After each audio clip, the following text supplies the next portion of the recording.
Hey, what's up? This is Chosen, and this video is going to be a champion guide for Seeker, so let's get into it. Alrighty, Seeker is an epic from the Undead Hordes, so I will go ahead and pull this up here. Seeker is this one right here. So, as always with my champion guides, I do make one of these, so this will be down in the video description if you want to pull it up and look over kind of the masteries and the general information about Seeker. So, really quick, I will go over some of this here.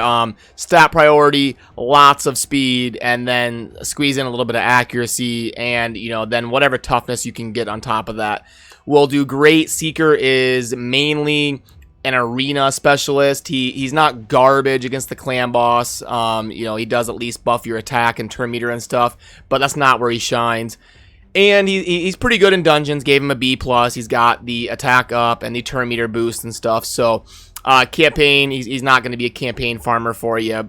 You know, I guess he does have a little bit of utility in helping you like 3-star things, but he doesn't really bring any sustain or heals or anything. So you know, not super great in the campaign. But yeah, let's kind of start going over his abilities and talking about Seeker. So his A1 is attack one enemy 2 times, has a 25% chance of placing a provoke debuff for 1 turn. That can be very useful, but mainly for the arena.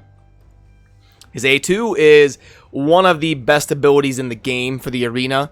It's going to fill the turn meter of all allies by 30% and place a 50% increase attack buff on all allies for 2 turns. And grants an extra turn so he can still act after this.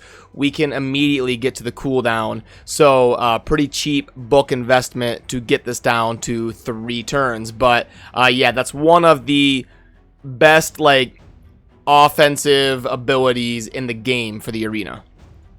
His passive is heals this champion by 20% HP and places a 60% increased defense buff on all allies for 2 turns. Excuse me, when hit with a critical hit. So this also makes Seeker very viable with defensive strategies in the arena. You know, if you pair him up with like a Gorgorab or, you know, a Rhine Beast, something like that, he's going to increase the defense, and it also pairs well with some defense masteries that help him absorb damage from the team by healing him with the 20% HP heal there as a passive. And then his aura is increase ally defense in the arena by 30%, so that further makes him a little bit more viable for defensive arena strategies.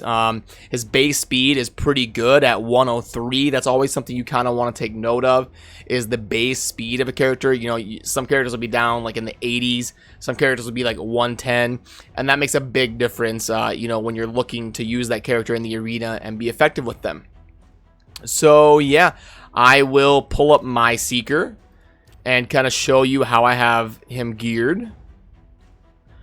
My Seeker is right here. The cool thing about Seeker is it's kind of similar to Spirit Host in the way that you don't have to invest a ton to get good value out of Seeker, because you know, he doesn't have to be 6-star, full ascension, you know, everything perfect to get value out of him, because as long as he has good speed and gets that tailwind off, you're gonna be you know, getting some usage out of him in the arena and in certain dungeons. So you know, I did take mine to 6 stars just to max out his masteries and get that last one unlocked, but you can get a lot of value from him even before that at 4 or 5 stars. So that is something kind of cool to know. And when you're building your Seeker, you know, I use him mainly in the arena for an offense nuke strategy, so I wanted to get as much speed as possible. You want to get up to like 220 plus speed to be able to, you know, have your Seeker go before the other team gets to act, and that can help kind of propel you and boost you up in the arena.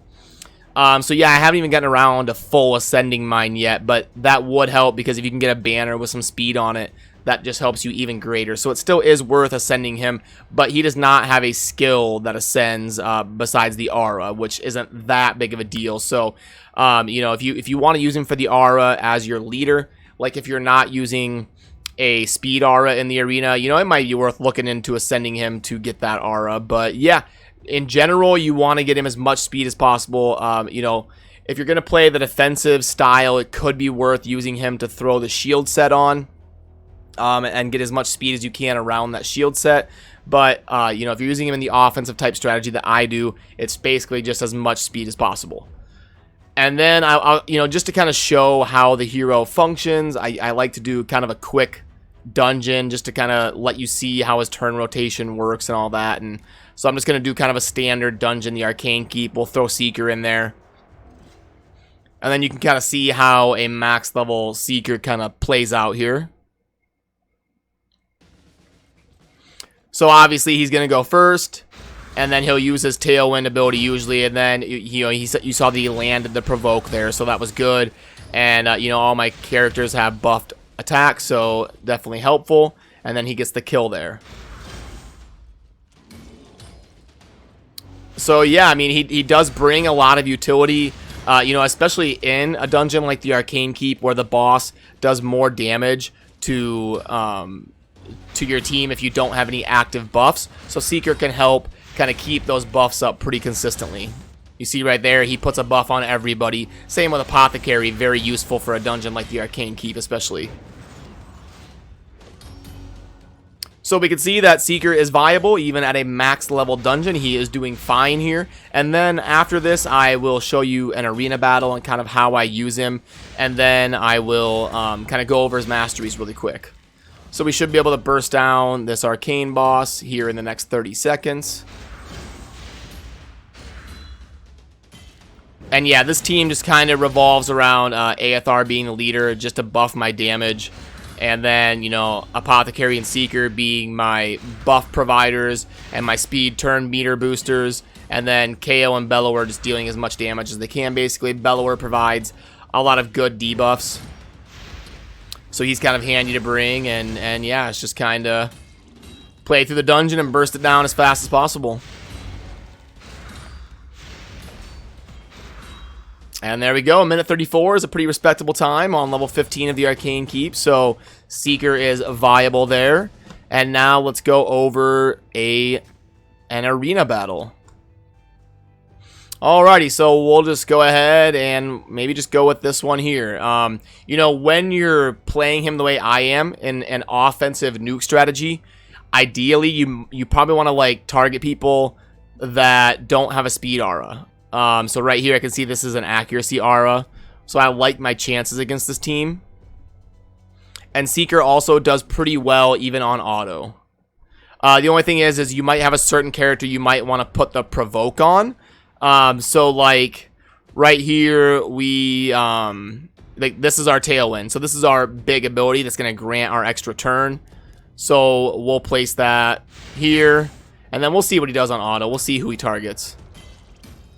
Okay, so he decreased the turn meter there, and with that big buff, you know, my KO is able to get the attack buff and then just nuke the enemy team. And this is up in the highest tier of the arena. This is in Gold 4. So you can see how these battles can go if you pick and choose your right spot. Seeker is immensely valuable in the arena. Now let's pull up the Masteries, and I'll kind of show you my thought process I went through on building his Masteries. Alrighty. So normally I say it's the best idea to go down the offense and the support trees generally.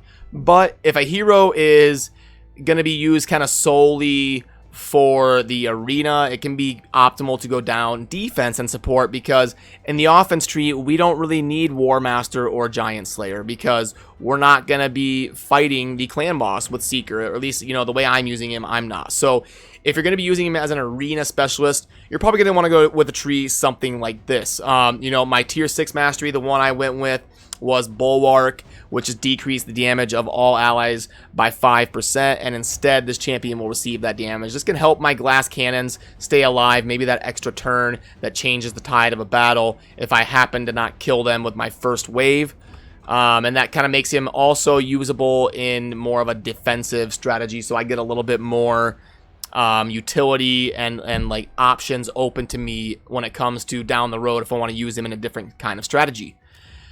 What are the other big ones we got? Selfless Defender here, which is going to decrease the damage an ally receives from the first enemy hit in each round. This is a really good ability for the arena. You know, their first, like, big AoE attack, it's going to reduce that by 20%. So that's Selfless Defender is an amazing ability for the arena. So you always would ideally like to have one person with this ability. So in my arena team, Seeker is my one that takes advantage of this ability.